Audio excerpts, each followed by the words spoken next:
Let's go ahead and get started. Welcome to the May 9th, 2011 National City Council Workshop meeting.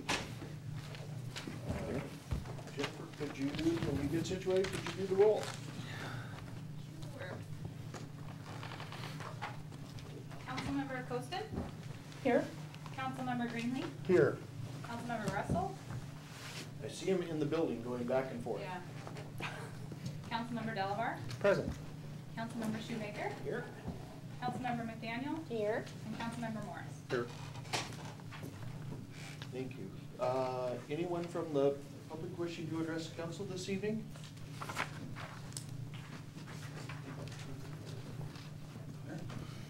A couple of weeks ago, people were here representing the boards of education for Camas and Washougal. I didn't want to speak up at that time because it wasn't really appropriate, and I know that you don't vote on these things. But nobody's talking about the elephant, and the elephant is the bus.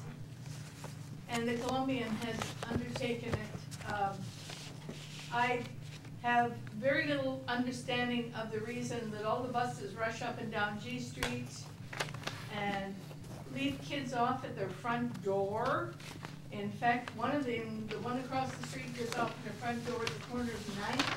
The bus moves 2 bus lengths to the other side of 9th and lets more students off. I did not walk 9 miles through waist-deep snow to get to school, but I did walk to school.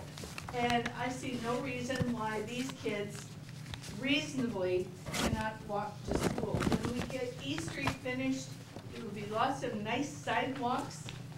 There's no reason why these kids can't use them. All the kids won't be able to go without buses, but let's start talking about what's reasonable. Thank you, Marilyn. Anyone else wishing to address? Hi. Don? Don Boland, 32934. Maybe this is just a comment. I know you're going to be talking about changes to the text. And I was looking at it, and one of the things it says is eliminating a design review step. I'm not quite sure what that means, but it says we can do this because we have appropriate standards. I guess when they're explaining it, it'd be nice to know what's being eliminated and what is the impact to the public. I know we have standards, but it would be my assumption that the design review would be looking at the standards and applying them. And I'm not sure if that's a step wrong. I'm just confused while we're looking at it. But they said it's really to improve the efficiency. And that's good. Thank you, Don. Kevin? Yeah. Kevin Bergstrom, 1210 Northeast 277th Avenue. And I wrote a document in regard to the EMS issue that you've all been discussing the last few weeks. I haven't been in attendance. Ron has, and Ron Nichols from Washougal Fire is also here. I represent the labor groups from both Camas and Washougal's fire departments. And I thought I'd take a moment just to kind of address the group, and I'll read from my own letter actually.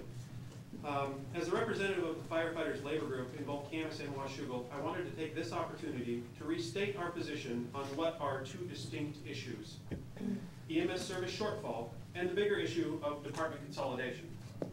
Our two groups have some of the same concerns you have shared over these issues. We too have reservations over the unknown, but to be clear, the individuals I represent want to move forward with the recommendation presented by their respective fire chiefs in order to begin the process of unearthing the solutions to help preserve the service to the citizens. Our two groups became one about 2 years ago in anticipation of this very process. We see this as the first step of what will ultimately provide for much needed service in a more efficient way. There are a lot of issues that still need to be discussed, and agreement will need to be formalized, but nothing is insurmountable and nothing should stand in the way. One of these issues I've heard a lot about is the role of the volunteers under the current proposal. We anticipate the volunteer corps, we appreciate the volunteer corps that Washougal has built. Our goal would be, at a minimum, to maintain that current role, but ideally, we see the possibility to enhance the role of volunteers across 2 communities. Today, we are only discussing the concept of moving an ambulance into a Washougal fire station and sharing some employees to help resolve an EMS shortfall. If that provides to be beneficial, then there are many other areas where we can find efficiencies and continue to improve service through a much more comprehensive consolidation and, in my mind, ideally an RFA. I asked Ron to come along to kind of echo those remarks, because I speak for both labor groups, but I represent, because I work in Camas, I kind of represent that group. I asked Ron to come along to help echo those remarks for the 9 members of the Washougal firefighters that we represent. So, if you wanted to throw that comment out there. Ron Nichols, Washougal Fire. As Kevin said, there's a lot of issues that still need to be worked out, but everybody's on board with trying to move forward, but not sure what the unknowns are. So there's skepticism, there's pros and cons on both. But everybody's trying to work together to, for the same goals, the community, to make it better service, be best services for everybody. So. Enough said. Thank you both. Any other members of the public wishing to address council? Okay, moving into the regular agenda. Public Works, Jim. Thank you, Mayor Guard. Public Works has one item for your consideration this evening, and that's a supplemental professional service agreement number 3 with S&S Janitorial. And that would include adding the strategic planning house next door at 1615 C Street for $80 more per week. And then also the water department offices at Public Works for an additional $75 per week. And the recommended action is to authorize the mayor to sign the supplemental professional service agreement number 3 with S&S Janitorial. Any questions? That's per month, right? Excuse me? It's per month, $320 a right? month? It's a month, I'm sorry. Yeah. Yes. Okay, thank I you. misspoke. Week. Okay. Sorry about that. That would, My understanding is that at the time we budgeted this, it was planned that the strategic planning building would basically be vacant. And of course, that's changed. And the other thing is that I think we probably underestimated the problem of mud in work boots in the water office. And rather than have licensed operators who are relatively expensive cleaning that, it strikes me that the janitorial is the low-cost solution. Yeah, our certified operators versus, the contract services, I think we benefit by having the contractor come in and clean those, obviously, on a per-hour basis if you look at return on investment. And they do tend to have muddy boots and muddy rain gear, and so we need the frequency of 2 days per week versus 1. so just to be clear, we're, on this green sheet, it says expenditure required $155 per month. That's a correct statement, and then we would just scratch in the verbiage Yes, where it says $80 more a week and just put in month there. So- that's correct. Okay.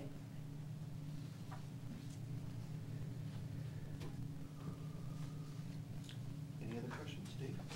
Only one question, Jim. Where's Yes. the money coming from? Professional services.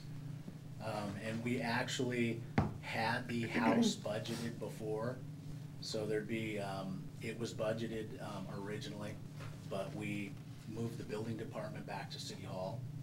So there is money in the budget for this. And I wouldn't argue with any of that. It's Okay. just not coming out of reserves. No. Okay. Thank you.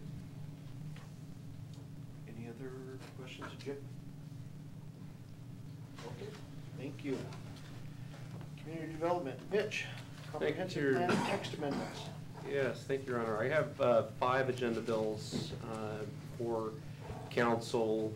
They are all to set the hearings for the rezone effort. The one that is excluded from that is the East Street, which we are pulling, and we will have further discussion on that, tentatively right now scheduled for June, I want to say June 13th. These agenda bills are, again, just to set the public hearing on the 16th, or to set the public hearing for June 6th. And we do have a work session on the 23rd, but it's up to you whether or not you want to see this come back on the 23rd for any type of discussion. If not, then these will all just be on consent next week, and then we'll be back to you on the 6th for hearing.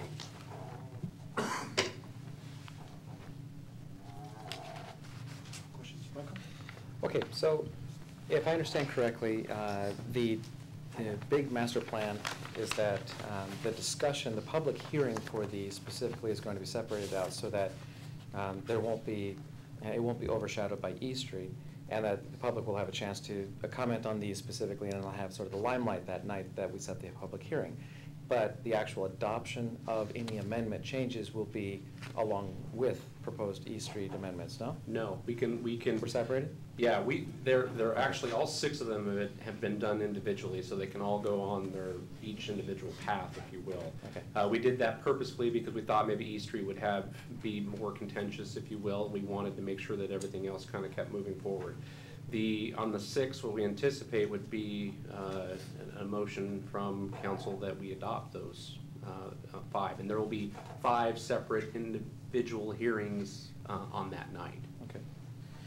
Okay, well, as far as whether it's appropriate for us to discuss this tonight or not, as far as the details, would tonight be an appropriate night, or are you just gonna say, the public hearing's for that? Well, no, I think that was kind of my question about the 23rd, is that I know that in interest of time, we're trying to move things along here, and with having the other work session on the 23rd, there's time, it's my understanding there's time available that if we wanted to, we can discuss these items that night.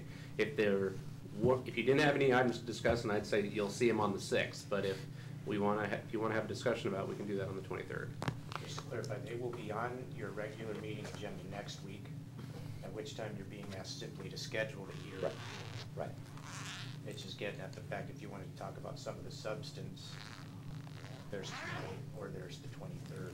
And normally, you see something, the meeting, the work session prior to the regular meeting.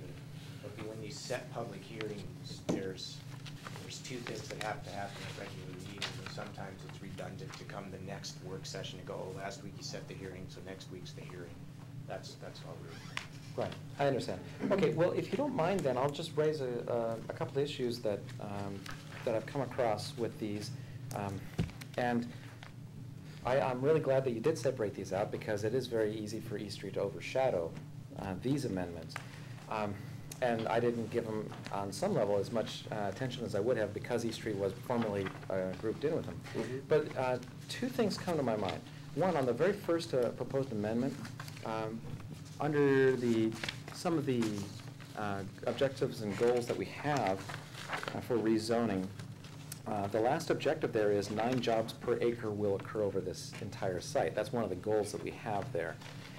And I'd love to see extra jobs come to Washougal, and I'd love to be able to see lots of jobs come to Washougal.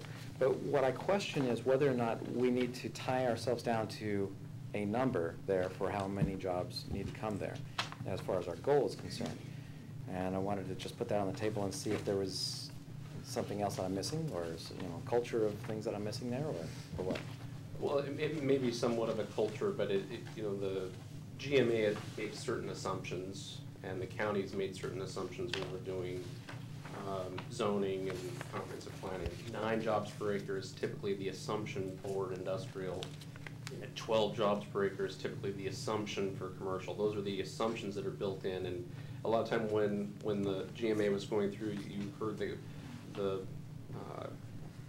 county commissioners arguing a lot about what the assumptions are, and the assumptions are what has to get nailed down, and that really kind of steers everything from where we go based on that. So you know, this is the same assumption that the county has that's been passed through us, that we've adopted within our comprehensive plan, and so it was just, it's a criteria that's out there, and, you know, I'm sure when we go through GMA again in a year, we'll be talking about that number again, and is it realistic, is it not realistic, or where do we want it to be? Mitch, just to clarify, that's an existing. That is existing That's an language, existing yes. comp plan Yep. policy, and the context for these changes is, if we were considering a rezone from industrial to non-industrial, and because the industrial is nine per acre, we'd be okay with it if we preserve that goal in the rezone. Really, what this change is doing is deleting items 4 and 5, one of which was commented on during the public comments about design review, and then the other was some more master planning that was required, but our standards now address those things. Right. At the time, we didn't have development design standards, so we had this in there to kind of look at that and do that as part of the rezone efforts. All right. Well, also, as along with this, when it comes to deleting the design approval and review approval, do you mind if we address that for a moment and just put it out on the table for why that's going to be stricken and what process is sort of underlying that? Well, like I said, at the time, when this was last amended, which I believe was in '04, this section, there wasn't design standards, there wasn't design review. In 2007, council adopted the design standards and the design review in the commercial design code, in the commercial code, and in the town center districts. And so now to go run a project for rezone through design review and then to turn around and run it through site plan and design review is redundant. And so basically what we're saying is, well, we don't need to do design review at the time of rezone, we'll do design review when you bring your project in and look at it. That makes sense.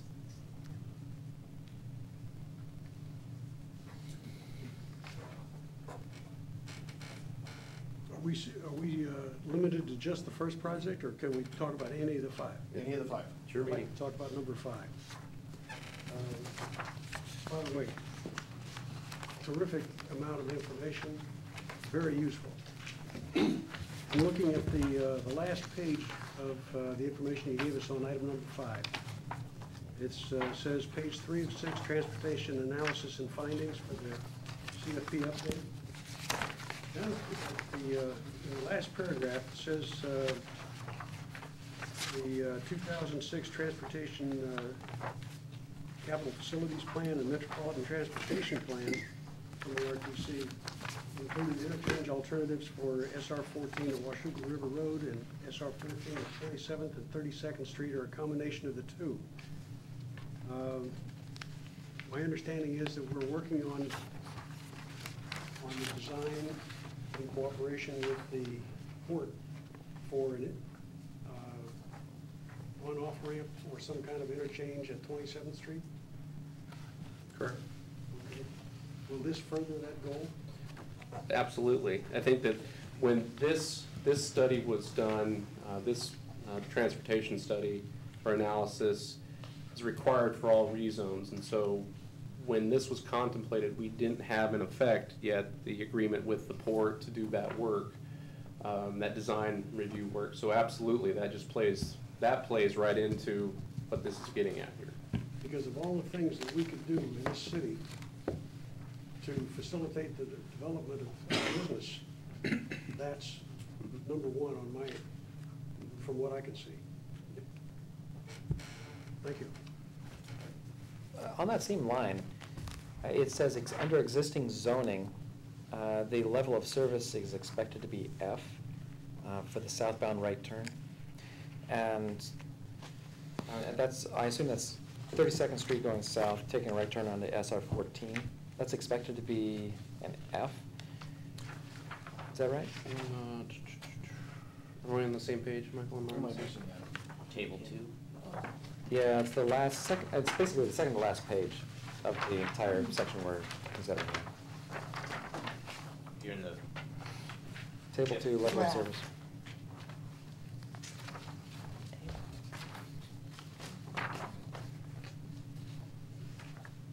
East Street. East Street at 39th. Yes, is that the one you were talking about? SR 14 at 32nd. Let's start 14 at 32nd. Yes, and that actually, and Jim, is Jim still here? No, Jim already left. Wow. This one, I believe, is has to do, it's actually an existing condition. It's not necessarily for the zoning, but it has to do with Addy Street and the railroad track and coming off of SR 14. And when the right turn. That's going from From southbound Martin. on 32nd. Yeah, from. Southbound on 32nd. So going to 14. Right, that's gonna, in 2030, under our comp plan. Yes, under existing. Zoning and under the proposed zoning that's contemplated in these changes, it's a failing minimum. And so therefore, it needs to be mitigated, but we have time. And the proposed mitigation is narrated in that last cell. Do you know what the existing level of service is considered to be on that? I don't off the top of my head, no. Because that would be good to know by comparison what they're expecting that to be, because I can understand, I mean, if part of their level of service is the fact that you can't do a left-hand turn and it's like half an intersection with the highway, then I could understand that being an F, existing on some level. Because in order to take a left turn there, you have to go underneath the overpass on 27th and come back around, which is quite a big pain in the neck. But as it is right now, I just don't understand how that really is expected to be an F very easily. I could be Well, wrong. it would be a good time to talk that through, I think. Council would be, So this isn't coming up pretty soon.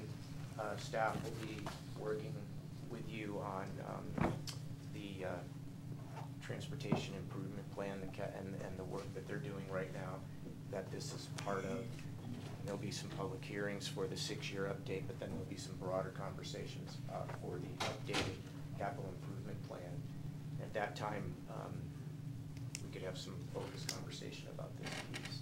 But suffice it to say, for the comp plan amendments, whether you adopt these actions after hearing or not, there's a problem that needs to be mitigated there. We can explain it further. Thanks. There's a couple other Fs on here, as you can see, existing and proposed as well. Well, okay, getting back to sort of the subject at hand, as long as we're talking about this. One thing, I noticed that there really hasn't been any resistance, from what I can understand, about these rezones. But one thing I wanted to mention is that I don't know exactly how this is all going to play out or what I would expect the ideal situation to be. But if you were going to take a look at the truism or the phrase, people are concerned about jobs leaving this country. I know it's a really big overview picture at that point when you use that phrase. And it's also a fairly inaccurate phrase in some sense, in that usually it's applied to just generally anybody out there in the political sphere. Here, we actually, on some level, are affecting that. If we rezone our industrial area, and I got to ask some questions before I can really confirm this one way or the other, but if we rezone what we have right now to a highway commercial, there will be certain uses that we can no longer do in that area unless they're grandfathered in, like the mill and any other people have permits to do whatever they're doing there, whether they're doing it or not. So we would be reducing the available land in Washougal for heavy industrial. That about right? Now, with the one rezone, yes, with Hamilton, yes. Okay, with that one specifically. Mm-hmm. Okay. So with that one, I just want us to be aware, I mean, if that's the case, that we, on some level, might make it more difficult someday for truly industrial work to be done here in the city. And ultimately, when you think about the extremes of employment, I noticed that there's some text in here, and this is why I brought up the issue of the number of jobs per acre. I don't think that the number of jobs per acre is necessarily the only thing we should look at. It's, of course, an important thing, and it'd be nice to have lots of jobs per acre.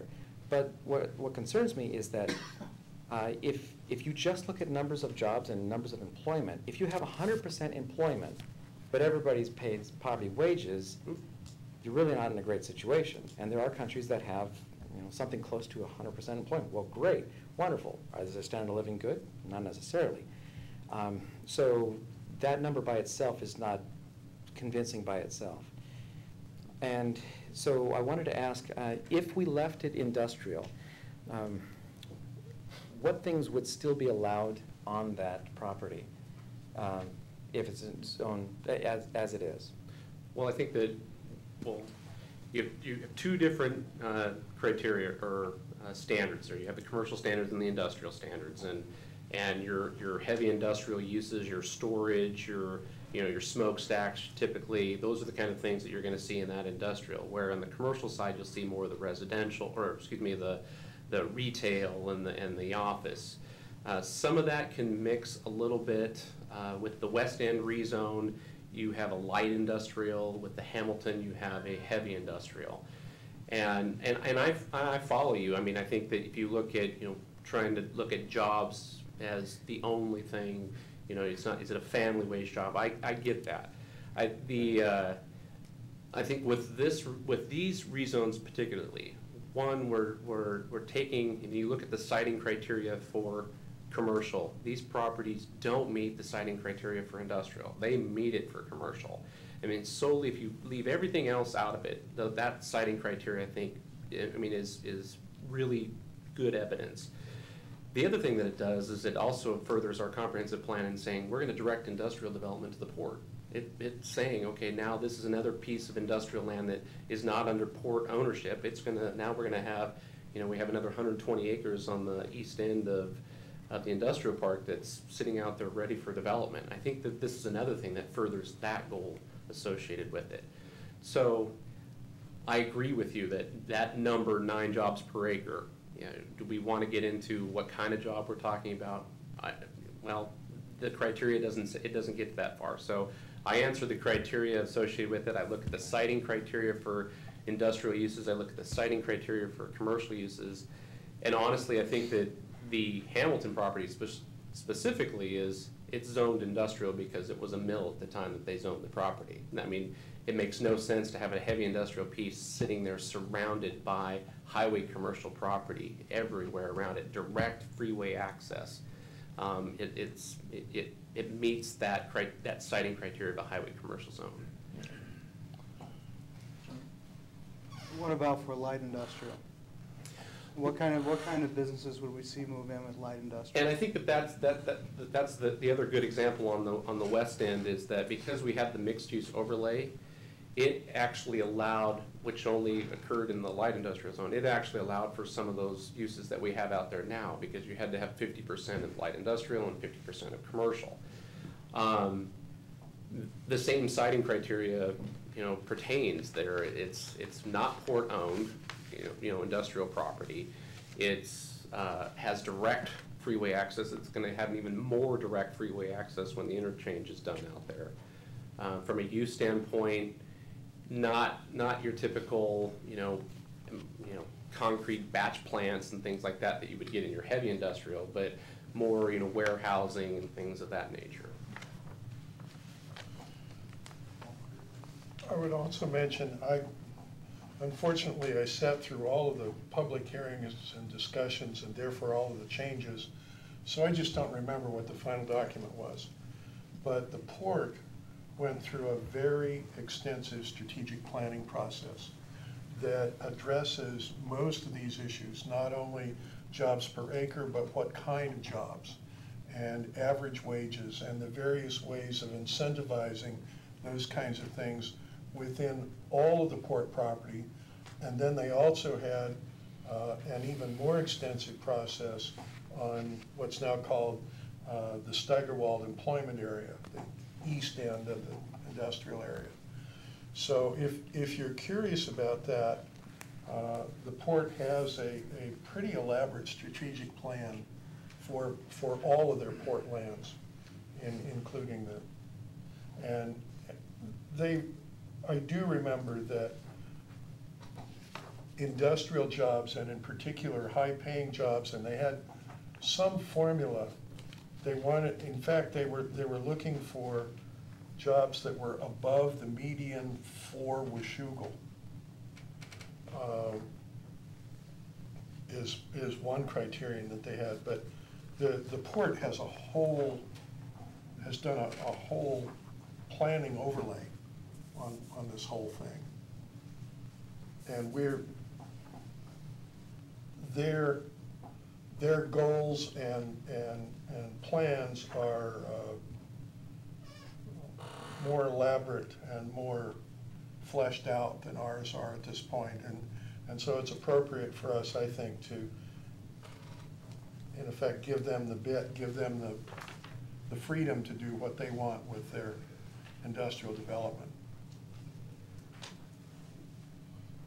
Other comments, questions, Dave? Can we go back to item 3 there? We're going to set a public hearing on the Parkersville plan. You don't need to look anything up. It's just a general comment. I see where we're going with this. I love parks, support them. My concern is that we're taking an awful lot of land out of development and setting it aside for parks. And this isn't any land, this is key land, this is waterfront land. And at some point, and I don't know what that point is, I think it's gonna come back to bite us. I think this is an area that could be developed into a very nice housing area, and one that would yield substantial taxes to the city. And we're taking it out of production of taxes at a time when we can't balance our budget without using reserves.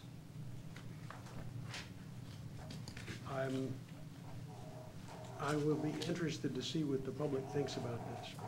I can guarantee you on June 6th, you will hear from the public on this one. Oh, I know that CCIA is going to be here. I heard from them today. And I appreciate their coming and sharing with us their thoughts on it, because I know they've done a lot of work on it. But I think that they've neglected one key piece, and that is, what does it do to our tax base? And in fact, I don't think they've even looked at that. I'm not sure they care about that. But as a city council member, I'm obligated to look at that piece. Other comments, questions? My only question would be is, do we want to talk on the 23rd? Yes. I do. Just 1/3 on the public hearing altogether? Well, the 23rd is just work session, and then we're... So, is that put on the agenda for work discussion on the 23rd, and then certainly on the agenda for the 6th, and the public hearings and other discussion? It'll be on consent next week, just for the purpose of scheduling the hearing.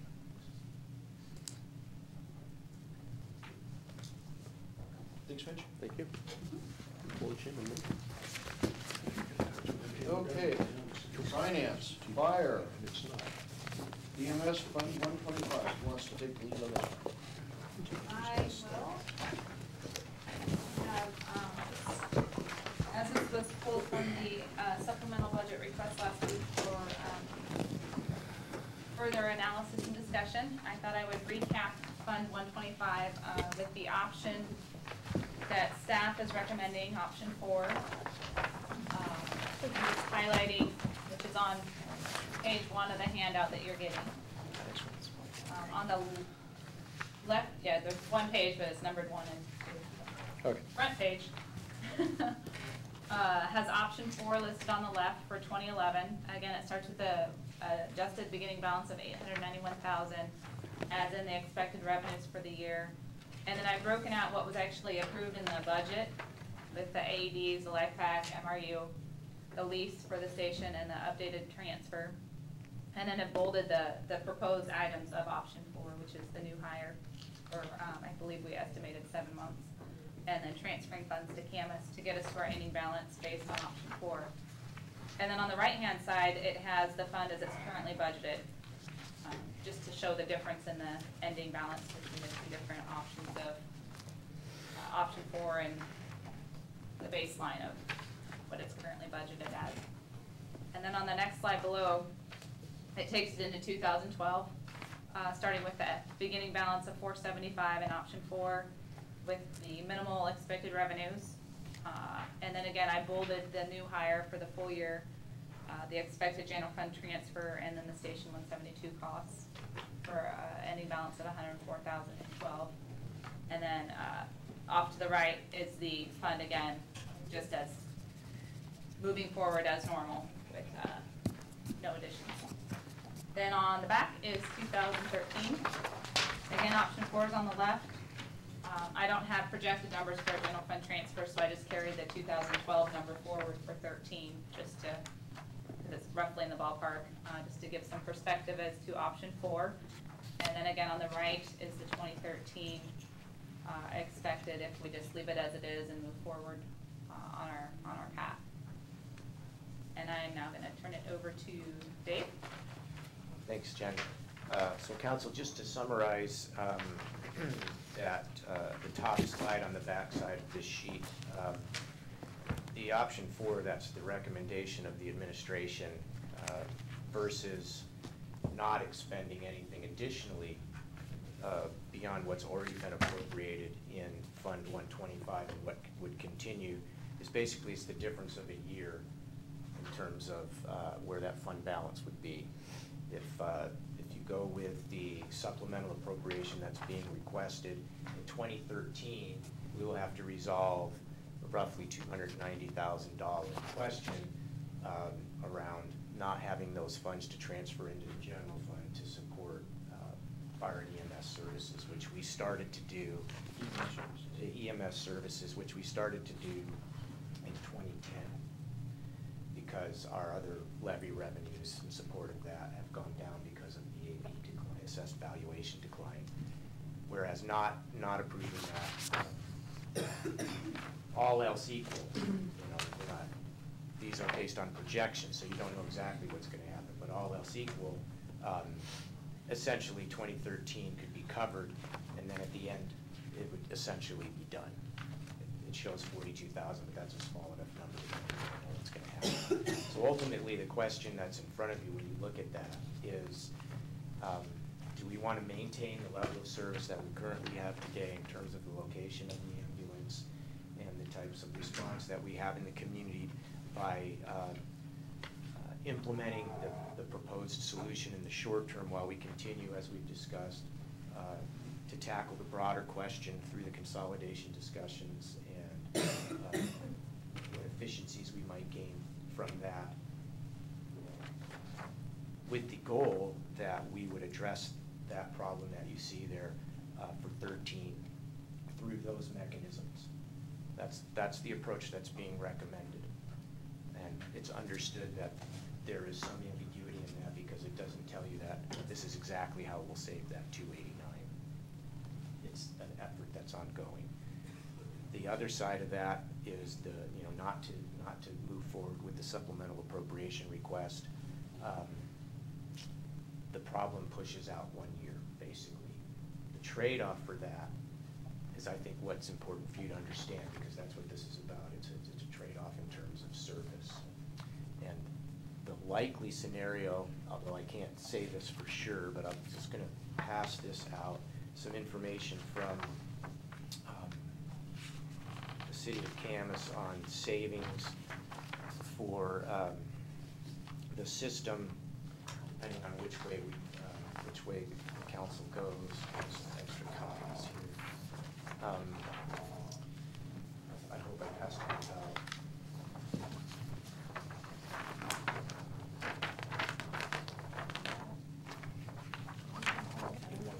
One more. Oh, you got it. Thank you. As Camas is looking at the shortfall in their same fund, essentially, there's a couple ways that the service could go depending upon what happens. One way would be at the top of the page, you completely pull the ambulance out of Washougal and go back to the way it was prior to the supplemental agreement that we have with them, which I guess is back into 08, 06, 07. I can't remember exactly what that date was. They project the savings there to be $106,000 in a June through December calculation. And then below that is the adjusted option one, if you would, because of some of the time that's gone by and the overtiming that would maintain that. It's about roughly about half the savings. This would basically be what would be in front of your colleagues at the Camas Council as they would react to the dynamic of what the funding situation would be for them. And it would remain to be seen which direction that they would want to go. As you know, the agreement that placed the ambulance into our community expired at the end of last year, and we've been on an understanding with them that that service has continued while we've undertaken these conversations. I don't know where the Camas Council will go, where the Camas administration would be advising them, but the upper item delivers the most savings to them. I think we should anticipate that that could be an eventuality. So I think the decision that's in front of you is shoring up the service through the use of our Fund 125 in the short term to maintain the service, or to not do that and to have a reduction in service happen now in the short term, but then that stretches out that fund and makes 2013 an easier budgeting question for us overall.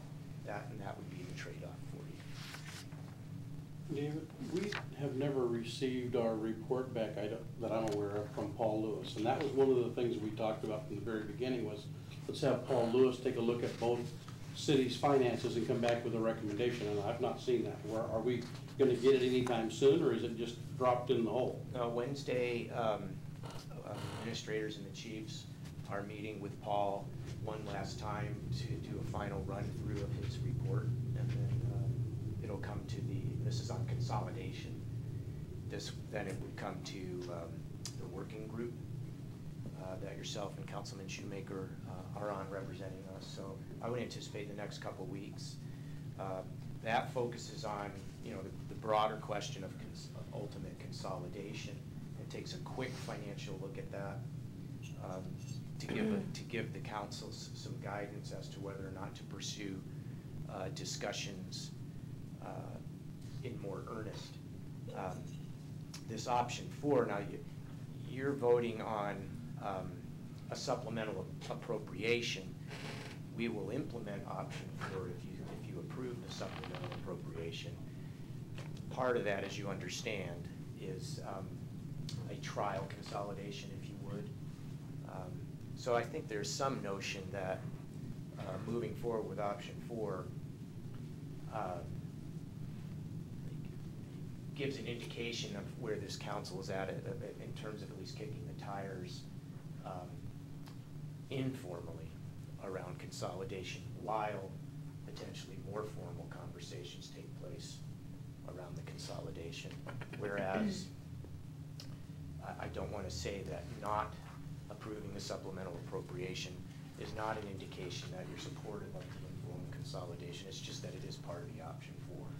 And if you don't go with the supplemental appropriation, it's our intent to continue to try to work with Camas on the notion of consolidation, but I don't know what it would mean, because it would be kind of new, I guess, new information in the mix. There's one last piece of information that I wanted to share. This also came from Camas, and we can vouch for the number that's attributed to Washougal on here. It's accurate compared to our information. I'll wait for that to get passed down. It's just context, very high level kind of information.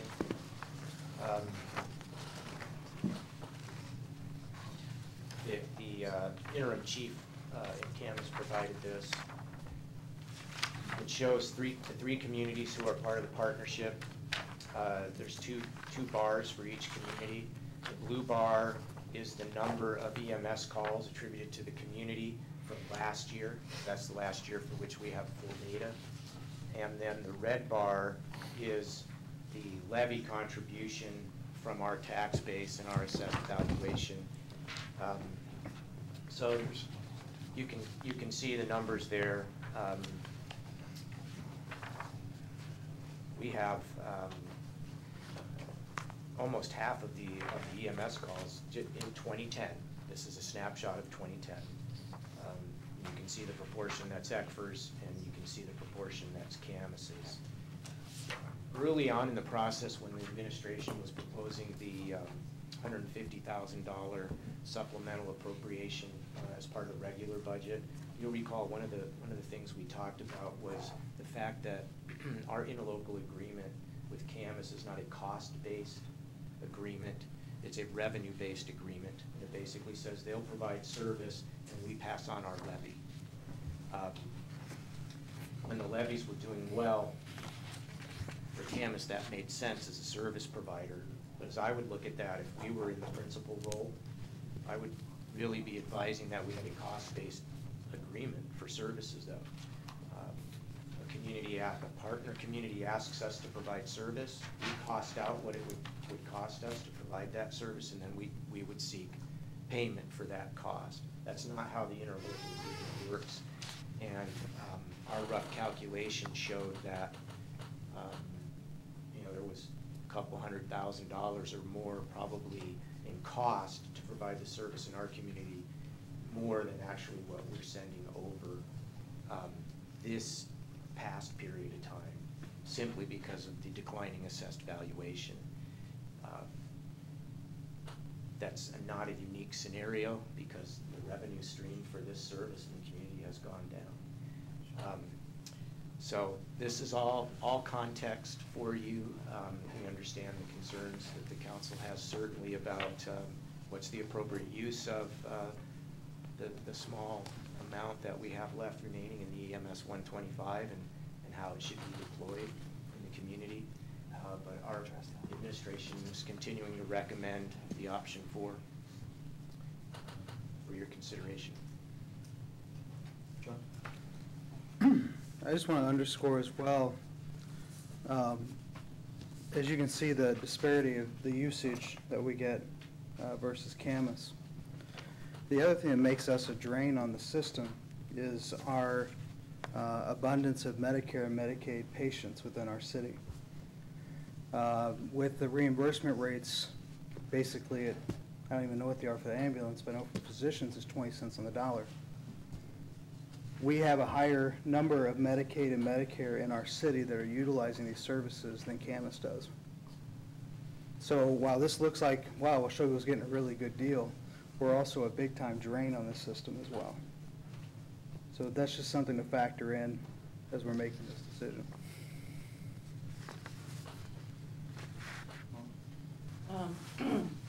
Well, just for, again, clarity's sake, the EMS fund is the fund from the levy proceeds, right? So that comes from citizens voting to provide this service. So we do have an obligation to provide it. And Fund 125, at least in our city, does have, there are residual funds, a fair amount of them left right now. Right. They're kind of the leftover funds from the rapidly increasing assessed valuation several years ago. Yeah, so I do feel like we have an obligation to provide ambulance service to the citizens in Washougal. And so my big question, I guess, is I'm kind of concerned about doing a 3-month trial consolidation when we haven't seen any financial evidence of whether that's even, financially viable or not yet. So we're kind of putting the cart before the horse in a way, trialing it for 3 months. I mean, will it save us a fire chief? I don't think so. Or stations, I'm not sure of. So I do have a little bit of a hesitation. And then I'm just afraid that with option 4, we go out and hire somebody new, another new hire. And what about 2013? Are we going to have to lay them off in a year and a half? I do have some issues with that as well. So, I mean, I agree with the big step that we've got to provide this service to our customers. how we're gonna do it efficiently and still keep the level of service that we currently have today. That's the question I have, and how are we gonna move forward into the future? I should probably clarify just quickly, we call it trial consolidation. It may not be the best way to describe it. It's a non-financial arrangement. So it's without consideration of costs or expenditures on either side. It's more operational that we would, some Camas folks would be in Washougal from time to time, Washougal folks would be in Camas from time to time, and battalion chiefs from there would come over here. And it's more to kick the tires operationally, but there's no financial component to it. Otherwise, we would. There's potential savings to it in the Well, overtime side. there's potential savings. We might find out about savings, but there's no costs associated with it. John? Yeah, I share Molly's concern about jumping too far ahead on the consolidation when we haven't seen the Paul Lewis study.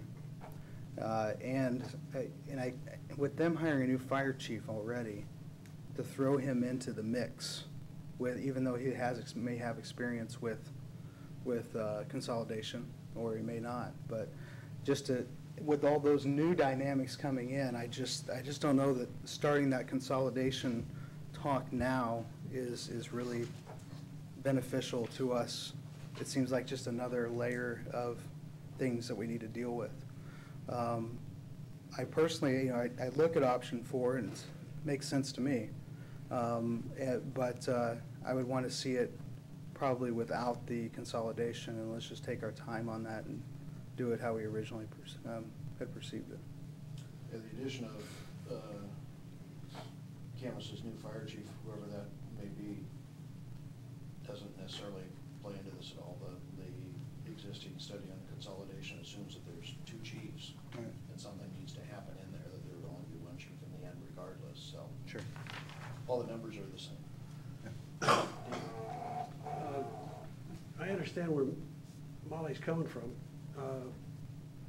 but I don't necessarily see that as a problem, Molly, and the reason is that I don't see Paul's information that we're going to get, Paul Lewis's information, and the information that would come out of a functional consolidation as being separate. I see them as being reinforcing.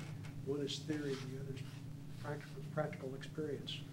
I think the functional consolidation might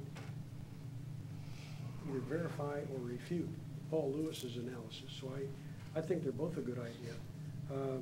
And I like option 4. I've indicated that I'm all for it. I've since had some concerns, and here's my concern right there in your slide on 2013.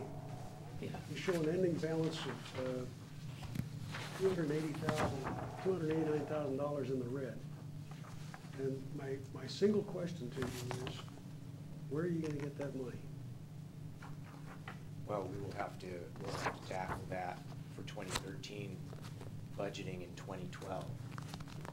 Our sense is that the savings that we're going to enjoy through the trial consolidation that would move into potentially a functional consolidation, other efficiencies that we would glean from the program, depending how far along we get with that, would overcome that.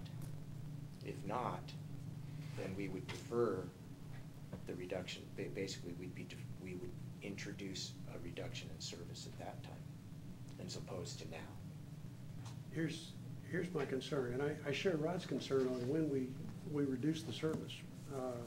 I'd rather get ahead of the power curve than behind it.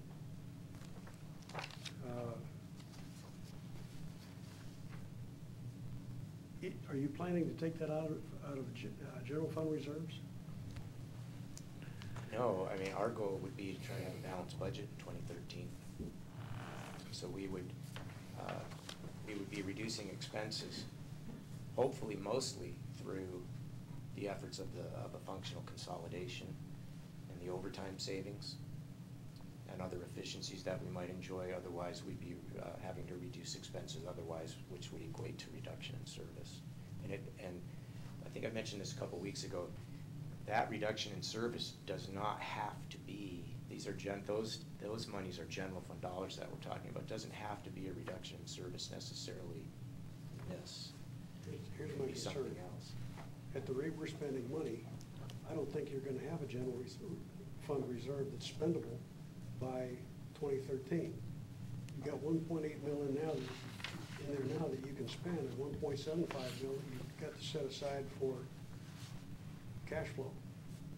It's mandated by the state. What is it, 16%, something like that?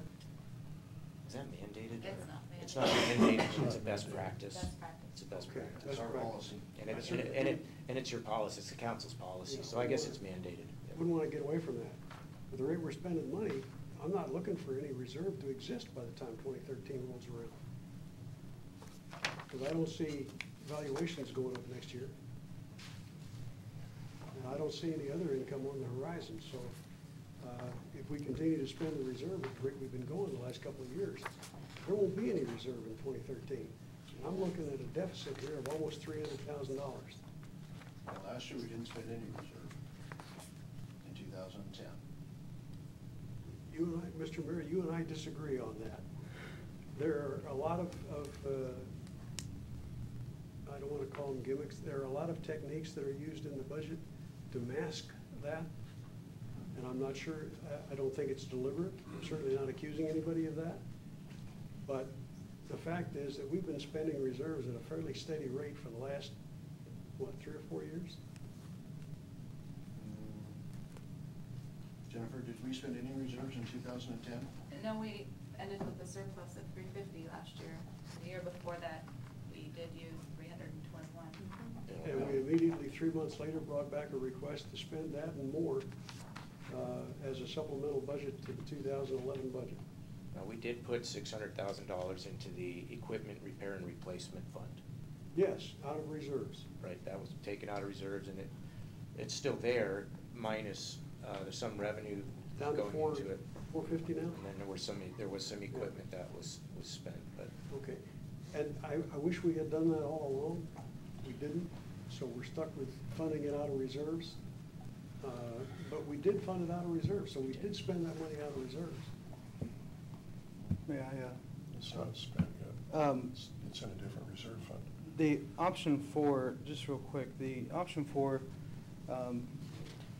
the way this pans out by 2013, you're anticipating that we're not going to be in the red if there is a successful consolidation. Is that what it's based on? Because what if the numbers come back from Paul and it's done no projections to be successful, and then we've already passed option 4, then we're stuck with a deficit. Option 4 is only for the remainder of this year.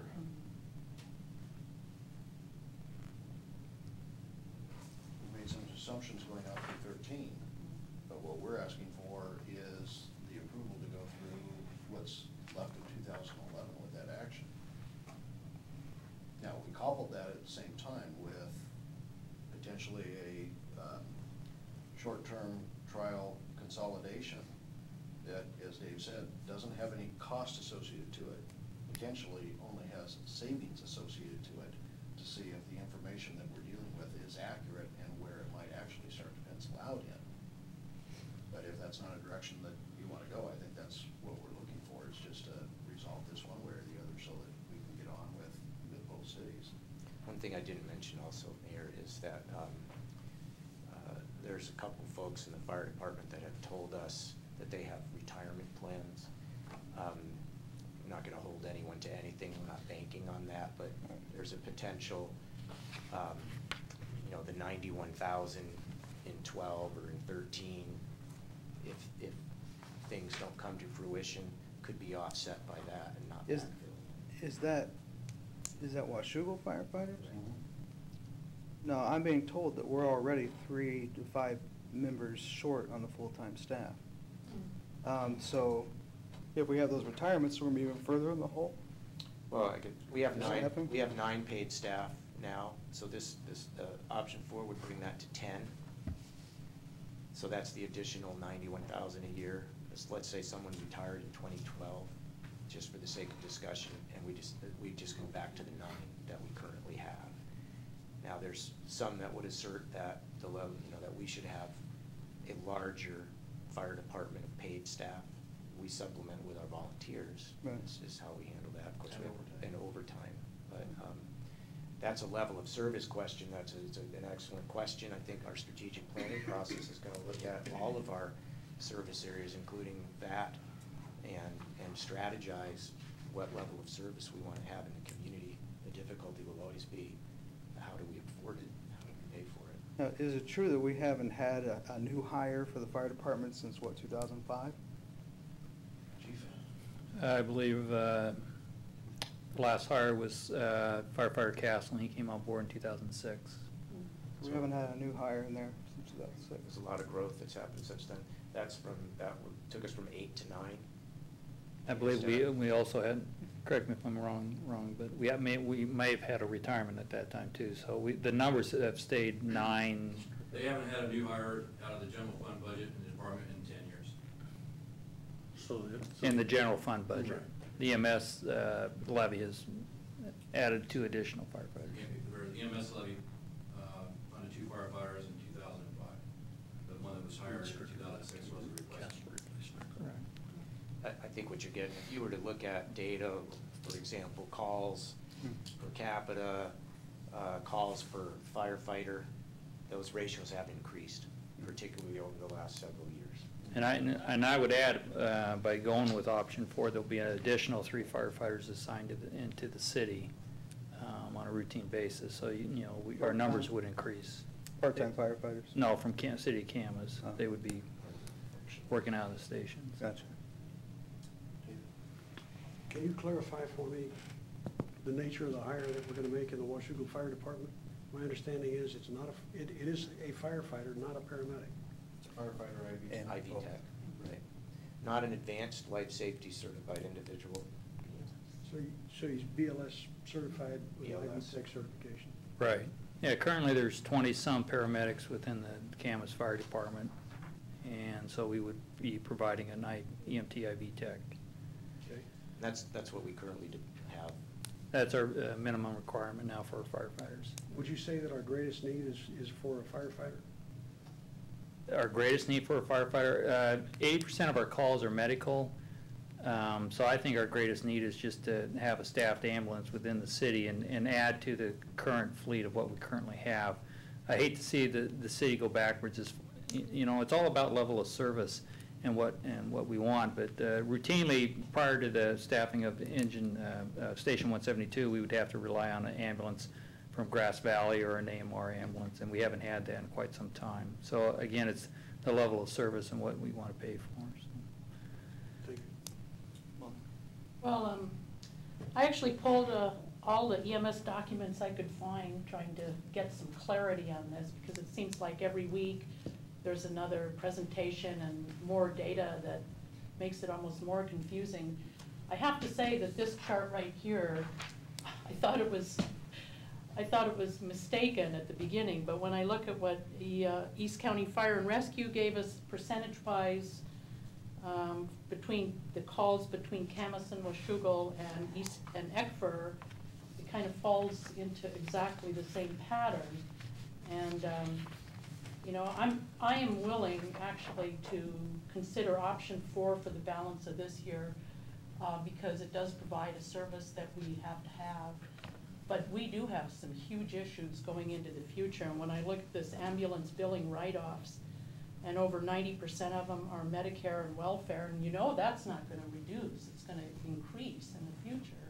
Because I don't see reimbursement policies for Medicare changing for ambulance service. So we have a big problem in East County, and I'm sure it's shared ambulance companies and all over the country.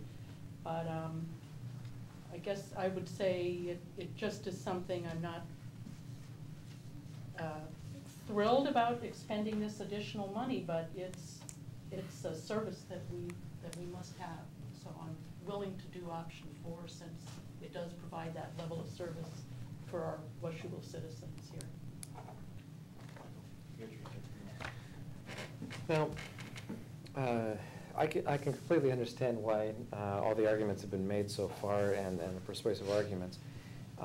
But one thing that sort of bothers me on a sort of philosophical level about this is that just because the EMS levy gave us this windfall of revenue from the citizens doesn't necessarily translate into we have to spend it right away. On some level, I think what we need to do is, and I know we're already doing this on some level, is looking forward and saying, how can we find that sustainable balance? I mean, maybe Washougal, with the tax rates that we have, the revenue that's coming in that's dedicated to EMS and fire, maybe we don't have the tax base to support the level of service that we're offering already. And if that's the case, especially with the change in the cost to EMS service, just because our ending fund balance for 125 allows us to throw money at the problem doesn't necessarily mean that it's prudent for us to do that right now. So, having said all of that, do you mind if we talk about option number 1 for what happens next on Camus's side with regards to the 12 hours of service in Washougal? If this is the option that they go to, based on what action we take, then would they not expect to have more overtime coming into the system? Do you know? Mike, do you want to come up and join the group? Please. Actually, I have more information from this afternoon than I. We've been trying to anticipate as we keep tabling this and going on, what more Are you we looking at the sheet that was handed out tonight? Yeah. If you look at option 1, that talks about 12-hour ambulance service, it actually is going to be less savings than 49,000, because I learned today that if we actually lay off folks, we end up having to foot the bill on unemployment, and so it's $20,000 a year unemployment. So that $49,000 savings is ticked down another 20,000. So that, in my opinion, is probably not an option if we're only going to save 20,000. So now I've lost track of what the original reason you brought me up here. I think that was the answer to that. Somehow they got to it. Yeah. My sense has been conversations that certainly the option that's expressed at the top of the page has some attention because of the $106,000 savings that it represents. Yeah, and that top option, basically Washougal does into your funds that you're talking about tonight, and that's the way it was before August 1st of 2009. So, and we see this as a temporary, if the ambulance gets moved back to Station 4-1 and we run calls from there to Washougal, it's a temporary situation. When the economy improves, we can look at doing some other stuff. It's not that it goes away forever. But it's not coming back anytime soon either, which is really the problem. That's probably true, yeah. No, no. Just a question for Monty. I'm looking at this option 1 here from the handout that was presented to us at the joint meeting. Right. Where it says overtime will be required to backfill for staff leave, so. What that means is if we had an employee, right now the employees work 24-hour shift, just like here in Washougal. If we went to 24-hour shifting and laid off a couple of folks, there would be folks that would be working 12-hour shifts, 4 days a week, 2 at a time. And if we laid off 2 people, we would have to pay overtime when those folks are gone, because they get vacation and they get holiday pay and all that stuff, just like regular firefighters. So there's a certain percentage of time they're not available to work. And so in order to fill those gaps, we would have to pay overtime to do that. And that's where this number, 57,210? Yeah, it would take, that's what I estimate the cost of overtime to backfill for those employees while they're on leave. And that's only the 12-hour employees. We still have overtime that would probably be required to backfill for our 24 hour per day employees too, 24-hour shift. And that's where the savings comes in if we move the ambulance back to Camus. And it runs out of there. The savings in overtime would come is because right now we're required to keep 8 people on shift. That's our minimum. That means 2 here in Washougal and 6 in Camus for our stations. And so if we drop that back, we would drop down to 6 employee manning. And that would mean that there'd be two that could take off on a call to Washougal on an ambulance, there'd be two in Camas to take a second call. And then what we would do if we had a third call and we felt we needed to have folks back in, we would call them in on overtime. So you wouldn't be using people on 24-hour shifts to staff that. You'd bring them in when you need them. So it basically reduces the number of folks that we have to fill for vacations and Kelly days and so forth. But hoping for the best on the overtime situation. Yeah. Like Michael, I'm deeply concerned that the EMS revenues are far exceeded by the expenditures. And on this would be much more helpful if we could actually see the client/patient revenues that are generated. This is only part of the revenue picture. It's I think it's about $875,000 what we're planning on in 2011. Actually, I was curious for each of the jurisdictions. I have that too. And that's part of the East County Ambulance Board gets that in their report every quarter that we have. So I can give you the numbers for 2010. Okay. In Camas, we charge $625,000. In Washougal, we charge $619,000, and I'm dropping the last three digits just to wrap Right. up. East County Fire and Rescue, we charge $210,000. And here's what we collected last year in those respective. In Camas, we collected $350,000. In Washougal, we collected $310,000. And in East County Fire Rescue, we collected $138,000. For a total collection last year of $871,544. I'll work those numbers here in a little bit.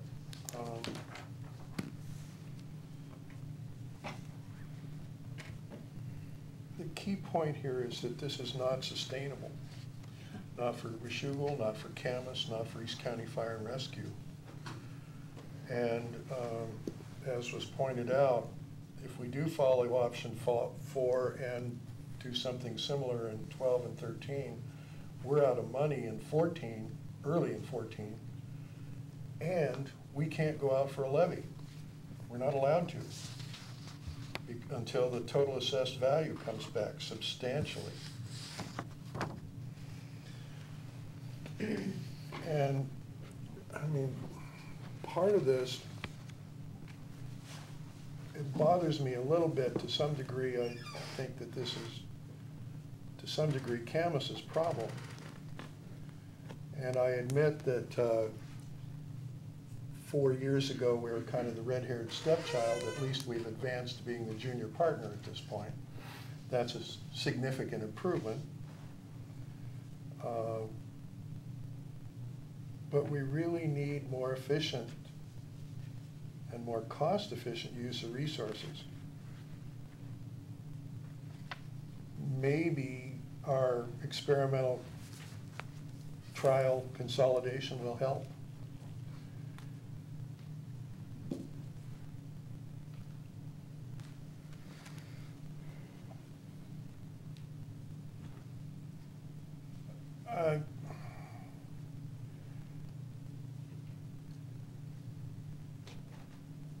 I'm willing to support option 4 mostly because staff seems to think it's the best course forward.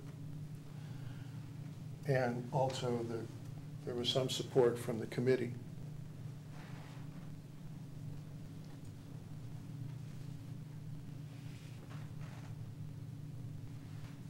Where am I? Got them out of order here.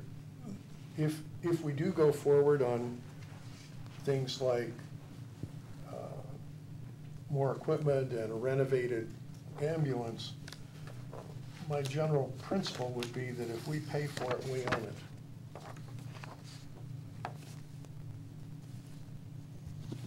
think we definitely need to start looking at alternate suppliers.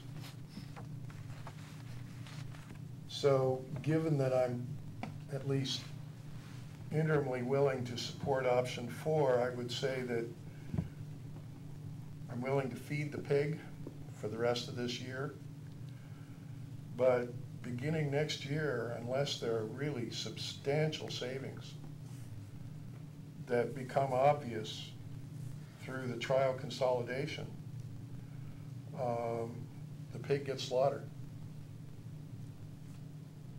I don't see any way around it. I would also like us as well, if it'd be okay by you, Mr. Mayor, for us to also, as we're bringing forward this possible consolidation, I'd like for us to also see what it would look like to privatize with AMR at the same time. Put that on the table as well. And bring that all forward. Here's what it looks like status quo, here's what it looks like consolidated, here's what it would look like with AMR. We already have that, the AMR stuff, just dust off the books and then update it a little bit. But, you know, I would like to see those 3 options as we're moving into the new budget cycle. I think that, you know, I don't know how long we can keep sustaining employees, and especially with as high as the benefits are going. I understand we have a good quality product that we provide, but unfortunately we're not able to afford it. And so I would also, as we move forward on this, would like to see all 3 of those options on the table for what we do.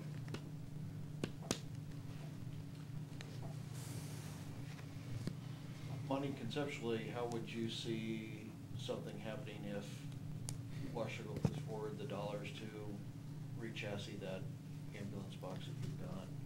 Well, there's 2 ways it could go. One would be the normal way to put some specs together and put it out to bid.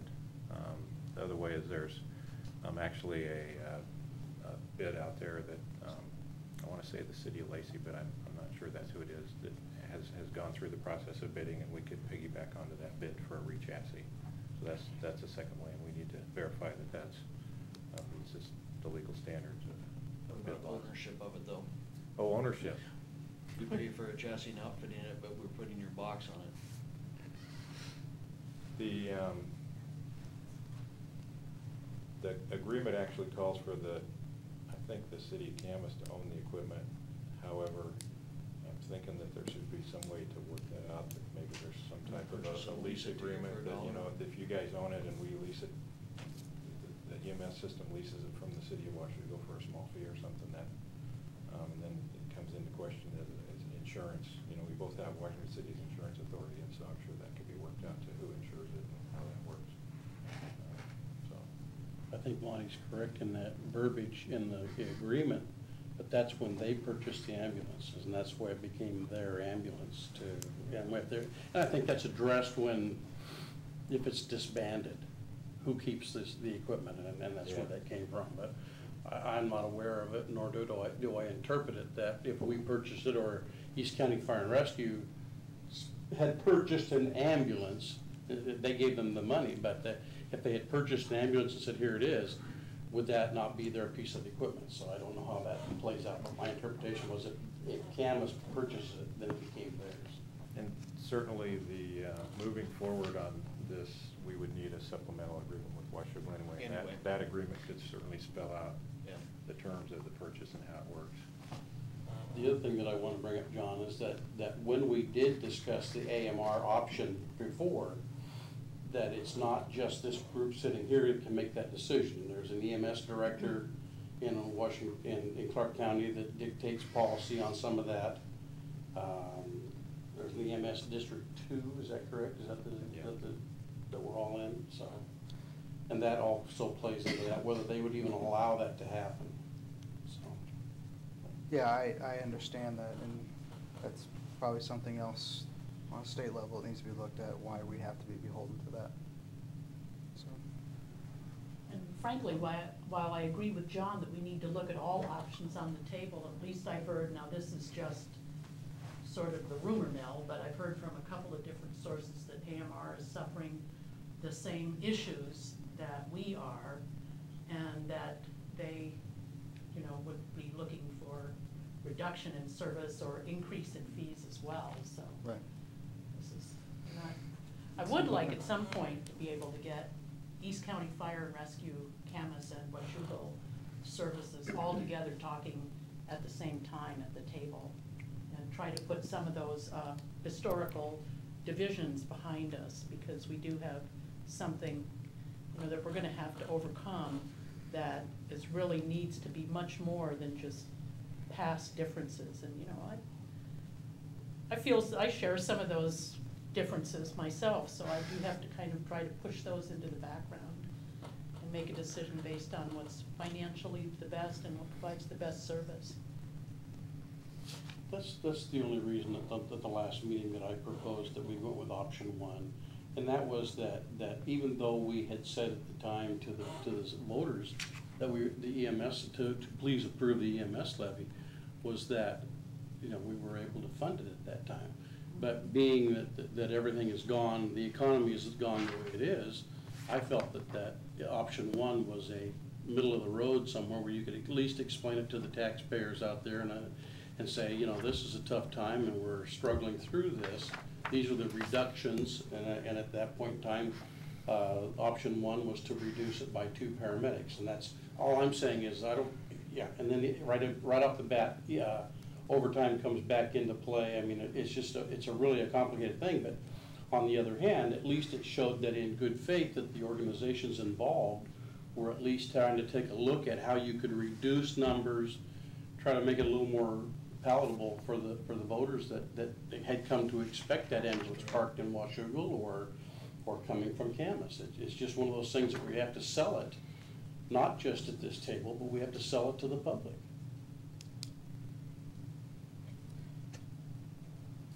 I guess I share Molly's, you know, goodwill as well, is that, you know, I know Camas and Washougal's already started walking down this road, but it seems like that it's a natural partner to have Eckford at the table, just because of our proximity. And the same roads we share, the same schools. I mean, it's just a natural fit.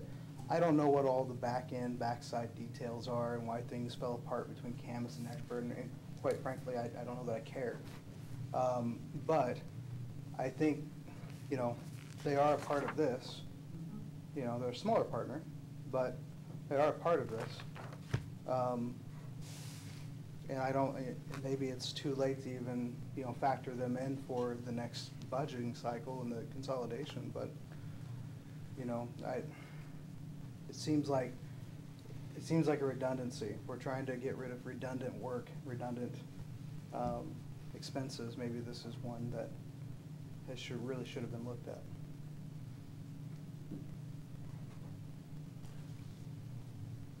You confused me on that one, what should have been looked at?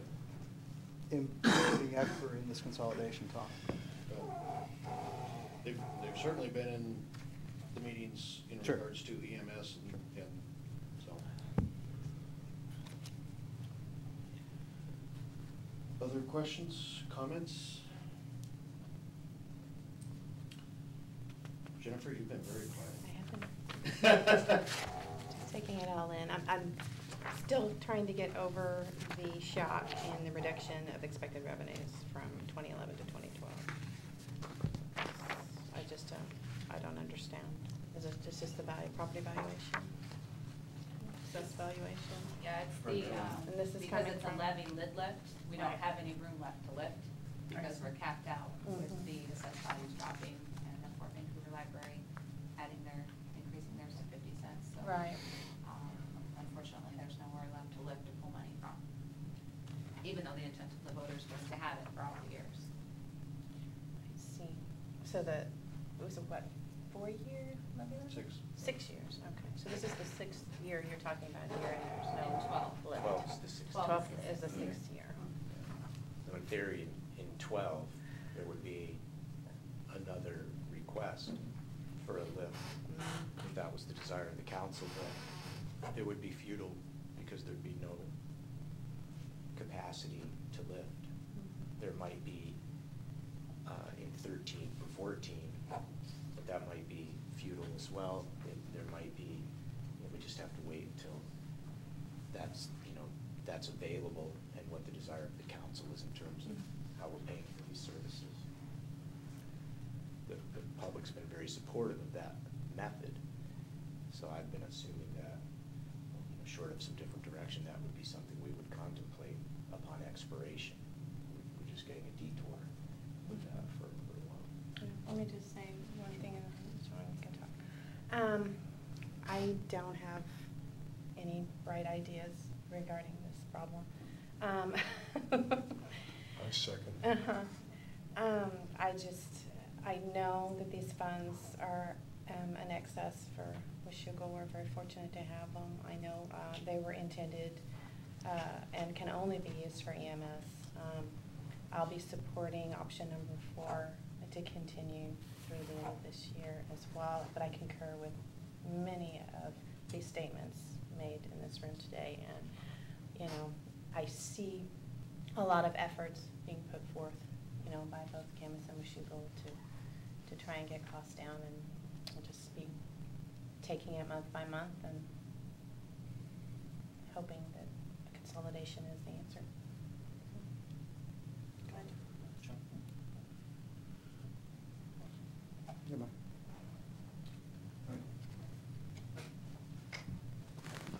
When we were talking about the cost for reimbursement, what counts bills versus how much money they receive back, and that's a huge part of this.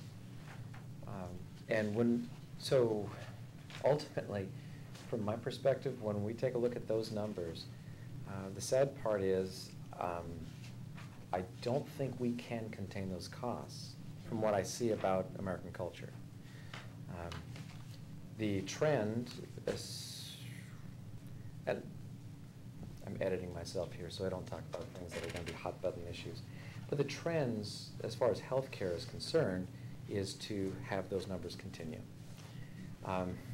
And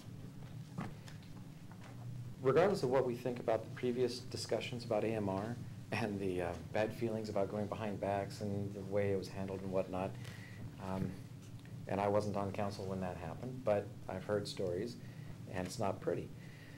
But regardless of how we feel about that, one thing to consider with AMR, with regards to privatizing it, is that a private company, for it to be successful, would have to find a way of billing the users of the system for the service, which means individually it's probably going to be a lot more expensive than what we bill our customers, I'm guessing. Because even though I'm sure we build in some costs, some additional costs to cover the people who don't pay or can't pay or is denied through Medicare, Medicaid. A private company is very likely going to have even higher cost of service to the individual in order to have the service be funded overall. And yet, as unpalatable as that is for us to contemplate, one thing we may want to consider is that may actually be the most sustainable model that we could find, maybe. Jury's not in yet. It's expensive. In the consolidation talks and as we're going through this, I don't know if we are just a unique situation in the country. Has there been any other cities that are sister cities like this that have shared and jointly, and what has been their experience, and is there anything that we can glean from anything else that other cities are doing in regards to melding the two and to say cost savings? I know you'd have to find a city that's comparable in size, and you'd have to find a city that's comparable in this or that, but it seems like that, I know we're kind of blazing our own path here, but maybe there's something that's already been, done that we could get some ideas from to help save money, so. Well, there's absolutely, there are colleague communities. It seems like everybody is kicking the tires on some kind of coming together of service provision in this arena. And there are some success stories and there are some not so successful stories. There is a uniqueness for each situation because it's about what is the level of service that the community desires, what are they willing to ask their constituencies for in setting them up. You've heard of the regional fire authorities. That's kind of a unique animal in Washington, at least the way it was crafted. We certainly are looking at those for guidance on things to do, things to avoid. But as we've talked in the past, we're going very slowly through those conversations, and that first baby step, if you would, is kind of this trial consolidation to be followed by potentially something more functional, spinning off of the results of Paul's study. The timing on these things is not perfectly sequenced. They're off by a couple weeks. But the EMS short-term funding scenario is a distinct question from consolidation, but at the same time, it's got the linkages, and we've created some of that on our own because taking the advantage in solving the EMS problem by interweaving some informal consolidation seemed like a great opportunity to kick the tires without making financial commitment from either community, but hoping to enjoy savings. Very difficult question for the council, understood. And I think these types of questions are going to be facing us into the future. And I think our strategic planning is going to be really important to help shape some priorities. And I'll, just as one more time, I think I've said this several times, you can focus on this area of service with your general funds. Ultimately, I think the question about where to apply our resources transcends just this service area, and you have to think about the entire portfolio of services that are provided by our general funds and what's the priority and what we would do. It doesn't necessarily mean that to solve that 13 problem that the reduction in service occurs exactly in this area. It could be, and that's what would happen in the short term if we don't shore it up now. But it could be different than that. That's a much more complex discussion, and the strategic plan would inform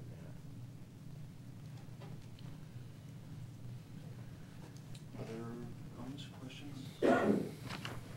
I think one of the things that, in addition to the EMS portion, the other 6 month we'll be looking at perhaps a shared battalion chief between the two cities, having somebody that position filled on a 24/7 basis, which is pretty reassuring for both fire chiefs.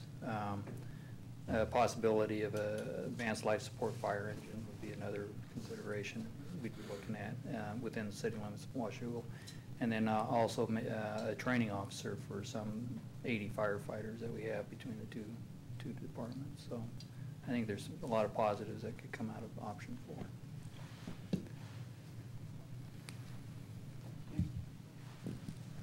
So next week at your regular meeting, I think we'll, as we had on new business last time, the supplemental will bring this one back, this question that was pulled out for your consideration. We're not intending to bring any additional charts that wouldn't be. Unless it gives you better information. Unless it gives us more illustration, but I think you've got the information. I hope that we've been able to give you as much information as you can to make the most informed decision that you can make. And decision time will be next week. Okay. Back to public comments. Any folks in the audience? Chief. Scott Kohler, East County Fire and Rescue, 600 Northeast 267 Avenue, Camas.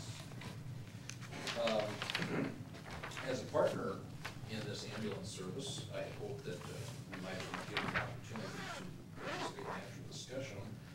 But I guess what I would like to reaffirm is that it has always been the stance of East County Fire to operate cooperatively with the neighbors. It has never been us that has shied away from a functional consolidation discussion of any way, shape, or form. And the only reason that we ever pulled out of a shared agreement was after many efforts to get it solved, and that did not occur. That is really not part of the discussion here. I guess what I wanted to say was a couple of 3 things. It appears you found a solution for the rest of this year. And, you know, whatever solution you pick is fine, because it's your money, not ours. We don't have any more money to contribute, we've mentioned that before. As we look forward, we have continuously said that sustainability is hugely important. And I guess some of the numbers that came in tonight in the graphs were pretty telling. On a per call basis, East County is paying far more for ambulance service than anyone else. However, we keep looking at the pairing between East County and Washougal versus Camas, and not only are the calls very similar, in fact, 52.7% of the system's calls occur in Camas, I'm sorry, in Washougal, East County. But if you compare actual collections, East County and Washougal contributed $1,281,000 to Camas's $1,244,000. So I don't think Washougal should be embarrassed that they're underpaying, because on average it's about the same when we look at how the system splits its usability. What I'm concerned about in terms of sustainability is the county is telling some of the other fire districts around this area that they can expect a 3 to 7% reduction in revenues next year. And that's going to impact us as we try to balance our budget. I don't want to see anybody get laid off. You know, I understand why option 4 is much more palatable than option number 1. You know, Vancouver's getting ready to hire. I don't know if that's going to impact Camas's staffing in any way, shape, or form.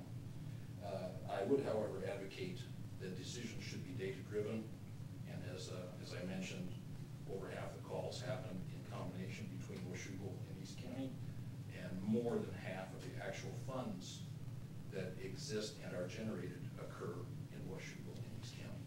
So, you know, I applaud the fact that you've come up with apparently a solution to get us through the rest of the year.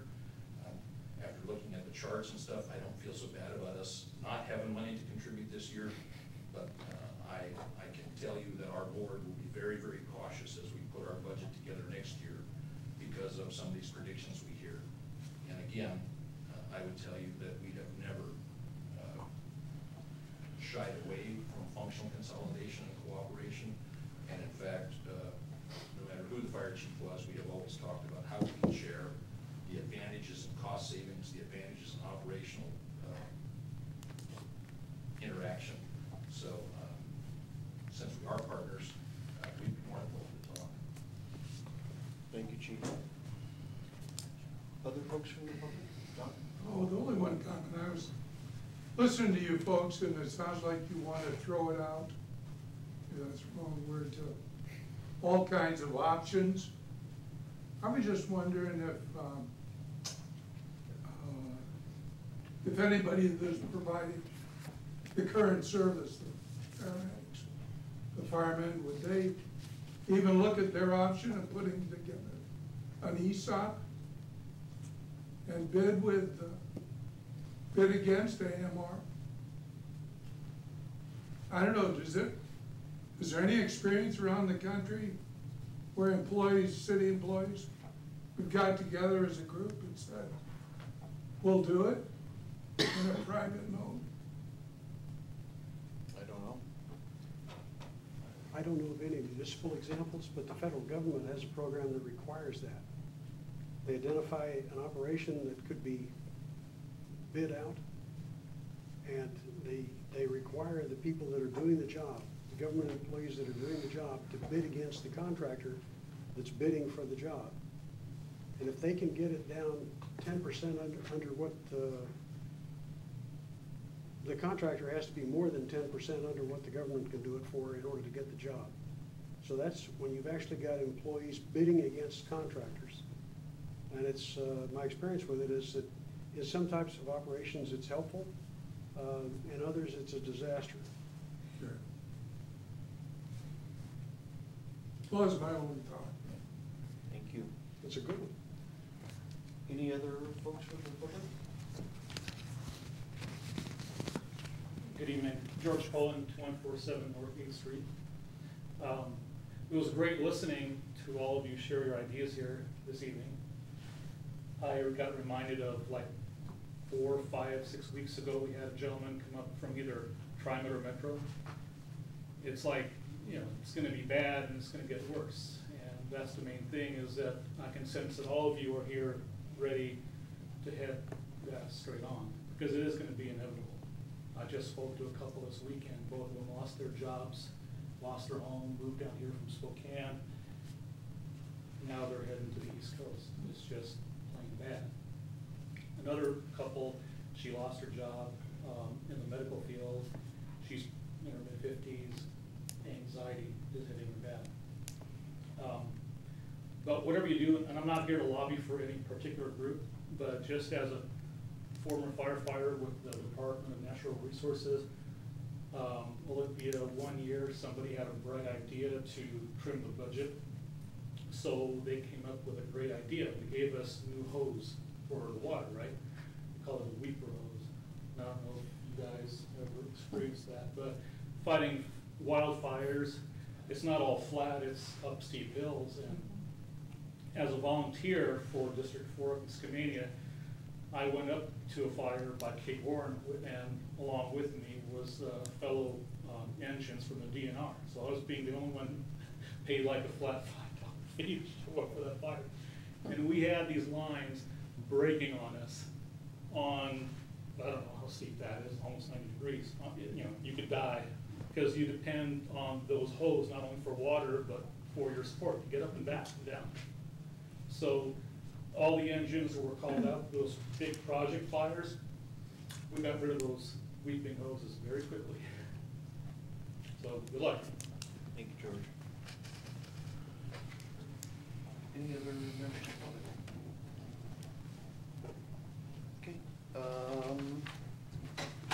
I think the only item I wanted to make sure and touch on this evening, I know last week it sounds like we absorbed the council training dollars to offset the Angelo soccer field lease. I just want to make sure from a staff perspective that we're addressing those correctly. My understanding is we basically zeroed that account out. Is that? I'm trying to figure out what to do with the registration that we have for AWC for Councilman Greenlee. I think there's two different trains of thought. One, the reservation, everything's already been guaranteed. We have some dollars into it no matter what we do with it. On the other side, it hasn't technically been paid for from city warrants yet either. Any thoughts? Question. I just assumed when we got the balance from Jennifer last Monday night that included the AWC registration and everything for the conference. I understand from RJ's numbers is that wasn't in there. No, it didn't cross paths. So we had, it said, I was looking at the system, and it hasn't hit the system yet. I see. And the registration had actually been confirmed that morning of Monday. So there is a cancellation fee that we will incur for canceling at this point. How much? $125. And the expenditure would be? The overall expenditure would be, what did you estimate? Roughly, including the registration fee, would be $734 without the travel costs, which I understand you get comfortable with, Mayor Guard. 750 versus. There's no cancellation on the hotel at this point? Vicki says that the status at which she has that would not incur a cancellation, but the AWC has a cancellation, and it is $125. I apologize. $125. So that's an unavoidable cost. The timing of it was just unfortunate. The registration had already been made prior to the council's action, like that day, that morning. So, kind of looking for guidance. What was the maker of the motion? I'll step up to that one. I think it's time for the council to step up to the table and make the sacrifices everybody else is making. I think we ought to cancel it.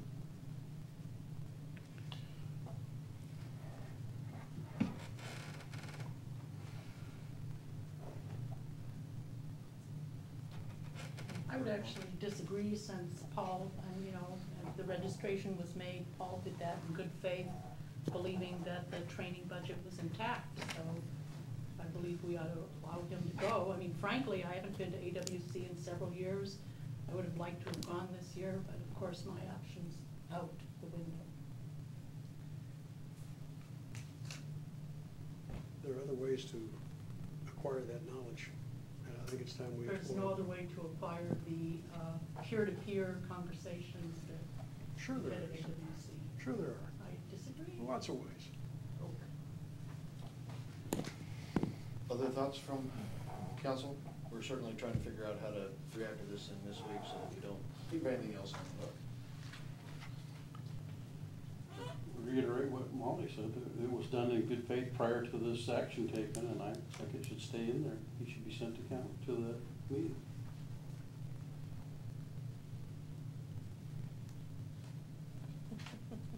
And then that way, from this point on, no chamber luncheons, no meetings in Vancouver, no training, nothing for the balance of the year.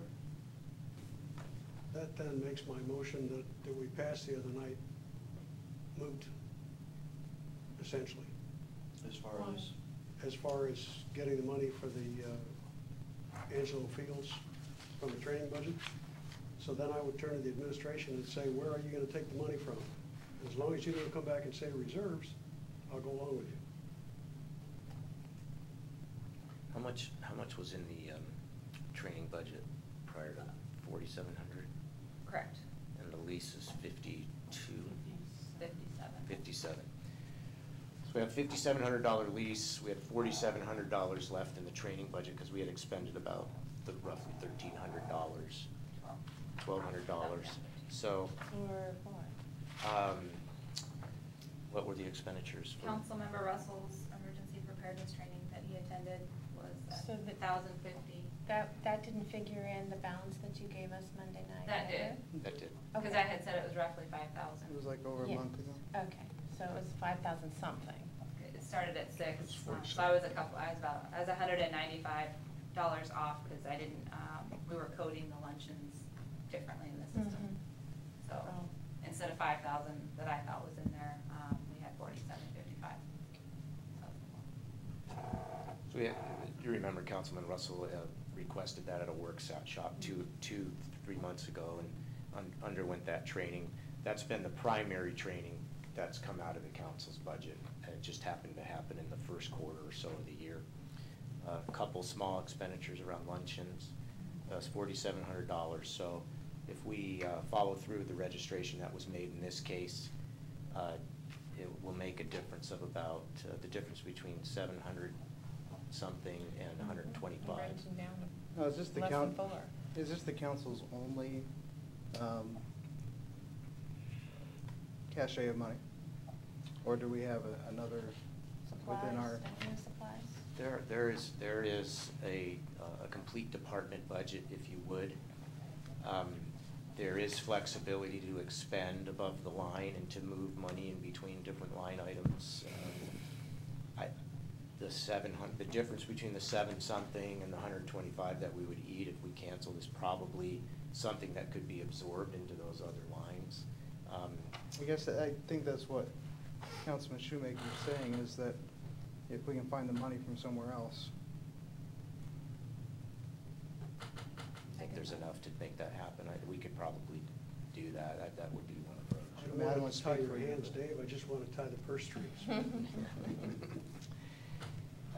I think we could probably make it work that way so that we could honor the vote that you took around, further expenditures out of that specific line item. Yeah, I actually voted in favor of that Monday night, assuming that the AWC registrations for council member or members that were, wanting to go had already been factored in. So. Sorry for the I misunderstanding. didn't have the right information, so, yeah, I do Yeah, to maybe give to- them the opportunity to go if they want to go.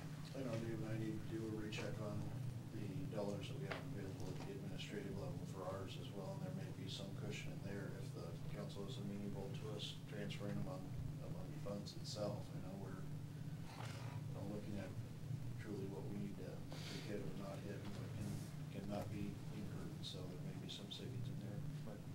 Yeah, is it possible, or to say, I don't know exactly how this works, but I know for some of us council members who have taken a voluntary pay reduction, there will be a surplus in the council salary line item at the end of the year. Is that money able to be tapped at all, or? It would be within the department. Did we adjust for that though, or did we not? I don't know. I think it came after the fact. I think those. I know I signed mine early enough that it took effect, I thought, in the budget, and it was reflected. I don't know the answer. I can get the answer to that. We though, can find 'cause out, if but it's- the answer is yes. It's in the department budget. Because I know that as far as the form is concerned, you just say simply, I'm just not accepting this money, and so you're only accepting a lesser amount of money. And legally speaking, I don't know if it's possible to go back and say, oh, could I undo that? But, I mean, certainly there is some money there to take a look at. Yeah, I was also one of the council members that requested that pay reduction, so voluntary pay reduction, so I would be very interested to know.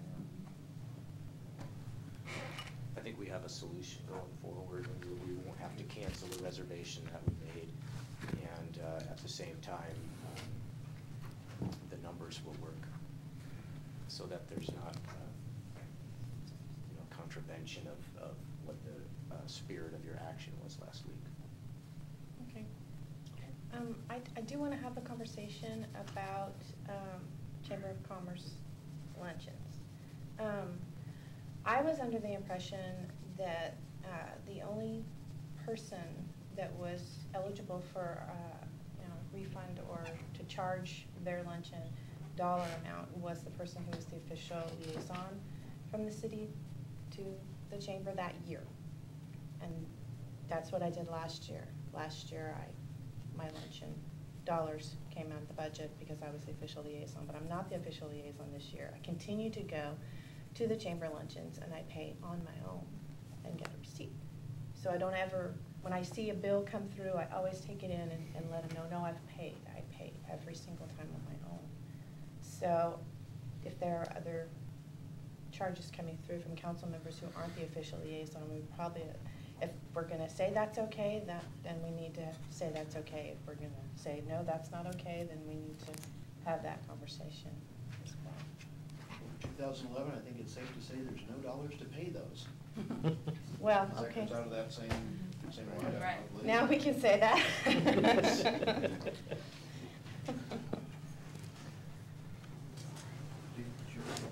I have nothing further.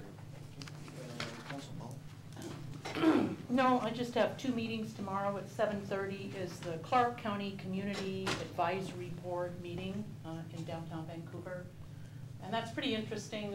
Every month we have several of the agencies that are funded through grants or either, it can be from multiple sources, grants or funding from cities, counties, states, feds. And this CAB board actually reviews all of those 90-plus contracts over the period of every year for efficiencies.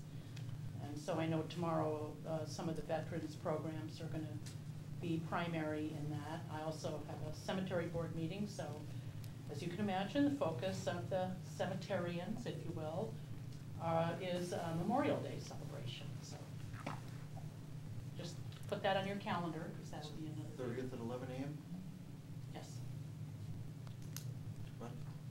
Just anybody would like to support the Humane Society down on it's Hike the Dike this weekend, and if you can come down and help them out. And it's 9 to 12 this weekend. Saturday? Is it Saturday night? Yeah. That's it. Nothing for me.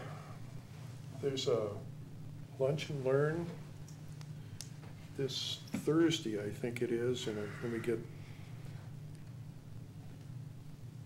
and I'm dredging into my memory, lunch and learn for staff this Thursday. I'm sure that electeds are invited also. I think most of the discussion is going to be about an employee benefit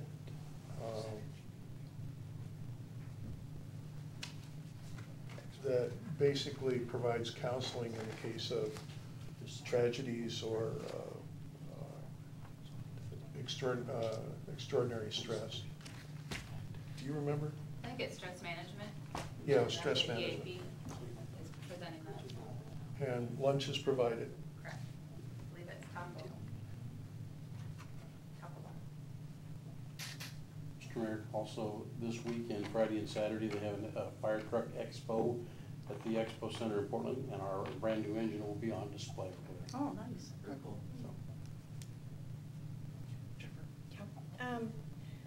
Just that, we're losing our assistant superintendent.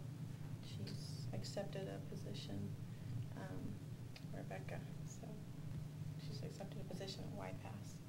So that's the only thing I have. Who for has? schools. Rebecca Minor.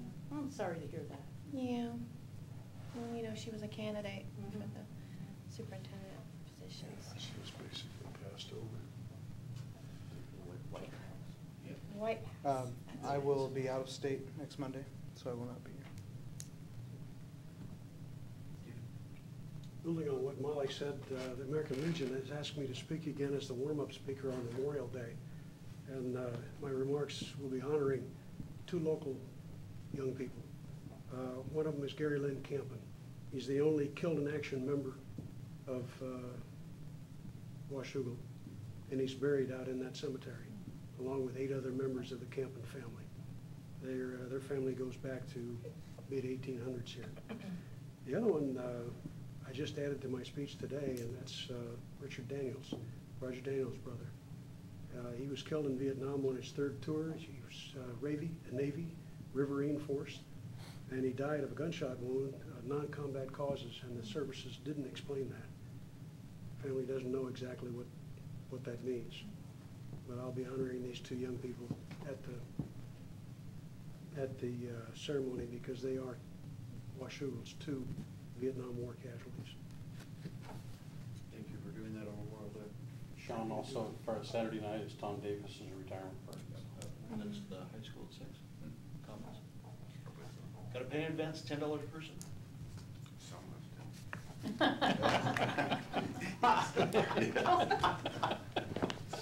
Speaking of which, though, can you make sure and give that to like Pat or whoever it gets to? Sure. Do that now versus earlier, because now I got lots of witnesses. Cool, thanks. That really doesn't look that good. It's for dinner. Well, I tell you what, last time I was in that high school and paid for a meal, it wasn't $10 a person, but it wasn't. I did stuff this up. Okay, with that, we're adjourned. I shouldn't say that, because my next one was a head shirt.